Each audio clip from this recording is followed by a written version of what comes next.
د قارعه مبارکه سوره چې د قرآن عظیم شان 101 سوره ده په مکې معظمه کې را نازله شوې ده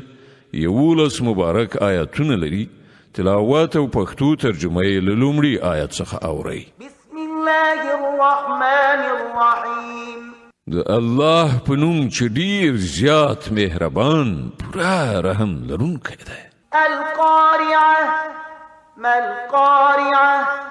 سخته ټکوونکې پیښه څه ده هغه سخته ټکوونکې پیښه وما ادراك ما القارعه ته څه پوهیږې چې هغه سخته ټکوونکې پیښه څه ده يوم يكون الناس كالفراش المبثوث وتكون الجبال كالعهن المنفوش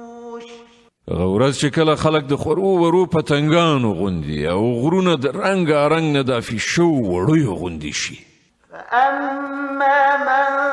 ثقلت موازينه فهو في عيشة راضية بیا چې د چا د نیکو اعمالو تله درنه وي هغه به په زړه پورې خوندونو کې وي وأما من خفت موازينه فأمه هاوية او د چا چې د نیکو اعمالو تله سپکه وي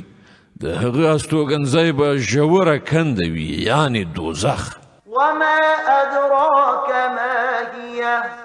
نار حامية او ته څه خبرې چې هغه هاویه یعنی ژوره کنده څه شی دی لمبه وهونکی سوځونکی اور دی